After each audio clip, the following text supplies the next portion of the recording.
ഇപ്പോൾ അരുൺ വിഷ്ണു ബാഡ്മിന്റൺ കോച്ചാണ്. അദ്ദേഹം ടെലിഫോൺ ലൈനിൽ ചേരുന്നു. ശ്രീ അരുൺ വിഷ്ണു, ഇപ്പോൾ ഒളിമ്പിക്സ് ആണ് ഇപ്പോൾ ഏവരും ചർച്ച ചെയ്യുന്ന ഏറ്റവും പ്രധാനപ്പെട്ട വിഷയം. ഒളിമ്പിക്സിനെ സംബന്ധിച്ചിടത്തോളം, പ്രത്യേകിച്ചും ഇന്ത്യയെ സംബന്ധിച്ചിടത്തോളം ഏറ്റവും പ്രതീക്ഷയുള്ള കായിക ഇനമാണ് ബാഡ്മിന്റൺ. അതിൽ PV സിന്ധു മത്സരിക്കുന്നു. മെൻസ് ഡബിൾസിൽ ലോക 3-ാം നമ്പറായ സാത്വിക്കും ചിരാഗ് റെഡ്ഡിയും മത്സരിക്കുന്നു. എന്തൊക്കെയാണ് ബാഡ്മിന്റണിൽ ഇന്ത്യയുടെ മെഡൽ പ്രതീക്ഷകൾ? ബാഡ്മിന്റണിൽ നമുക്ക് മെൻ ഡബിൾസ് ആണ് നമുക്ക് നല്ല ചാൻസ് ഉള്ളത്. Satwik, Chirag, Devin top world number 1. അവർക്ക് നല്ല ചാൻസ് ഉണ്ട് മെഡൽ വരാൻ. സിന്ധുവിന് ചാൻസ് ഉണ്ട്. അതേമാതിരി ലക്ഷ്യനും പ്രണോയ്ക്കും ചാൻസ് ഉണ്ട്. ഇതിൽ അശ്വിനിയും തനീഷയാണ് പിന്നെ നമുക്ക് ബാഡ്മിന്റണിൽ ഉള്ളത് വുമൺ ഡബിൾസിൽ. അവരും ആരും എക്സ്പെക്ട് ചെയ്താണ് അവർ ഒന്നാമത് ഒളിമ്പിക്സ് ക്വാളിഫൈ ചെയ്ത്. അതുകൂടാതെ അവർ ഒളിമ്പിക്സ് ക്വാളിഫൈ ചെയ്ത ടൈമിൽ അവർ 2-3 നല്ല ടോപ്പ് 10 പേരിനെ തോപ്പിച്ചിട്ടുണ്ട്. അത് ഇനി അവർ കളിക്കാൻ പോകുന്ന 3 ടീംസിൽ ഒരു ടീമിലൂടെ അവർ ഇതുവരെ കളിച്ചിട്ടുള്ളൂ. 2 ടീമിലൂടെ ഇതുവരെ അവർ ഒരിക്കലും കളിച്ചിട്ടില്ല. അപ്പം ആ ഇവന്റ് അവർക്ക് നന്നായി പെർഫോം ചെയ്യാൻ പറ്റും. ഓവറോൾ ബാഡ്മിന്റണിൽ നല്ല മെഡൽ പ്രതീക്ഷയുണ്ട്. ശ്രീ അരുൺ, അതായത് ഇപ്പോൾ PV സിന്ധുവാണ് ഏറ്റവും കൂടുതൽ പ്രതീക്ഷ അർപ്പിക്കുന്ന ഇന്ത്യൻ താരം. ഇപ്പോൾ സിന്ധുവിനെ കുറിച്ച് പറയുകയാണെങ്കിൽ അവരുടെ ഫോമിൽ ചില ആശങ്കകൾ ഉണ്ടായിരുന്നു. എന്നാൽ ബാഡ്മിന്റൺ ഇതിഹാസം പ്രകാശ് പതുക്കോണിന്റെ കീഴിലുള്ള പരിശീലനത്തിന് ശേഷം അവർ ഇപ്പോൾ മികച്ച ഫോമിലെന്നാണ് റിപ്പോർട്ടുകൾ പറയുന്നത്. അതുകൊണ്ട് തന്നെ PV സിന്ധുവിന് ഇപ്പോൾ ഏറ്റവും വെല്ലുവിളിയുള്ള എതിരാളികൾ ആരൊക്കെയാണ്?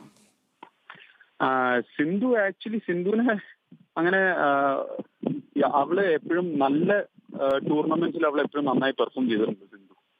അപ്പം ഈ ഡൊമസ്റ്റിക് ഇന്റർനാഷണൽ സർക്യൂട്ടിൽ അത്ര പെർഫോം ചെയ്തില്ലല്ലോ. അവര് വേൾഡ് ചാമ്പ്യൻഷിപ്പിൽ നല്ല പെർഫോമൻസ് ഉണ്ട്.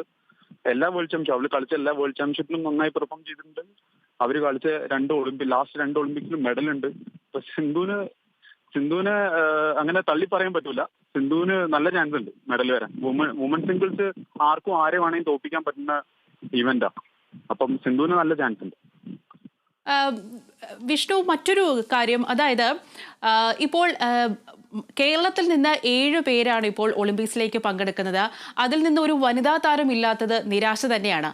താങ്കളെ സംബന്ധിച്ചിടത്തോളം എന്തുകൊണ്ടാണ് ഇവിടുന്ന് ഒരു വനിതാ താരം ഒളിമ്പിക്സിലേക്ക് പോകാൻ സാധിക്കാതെ പോയത്?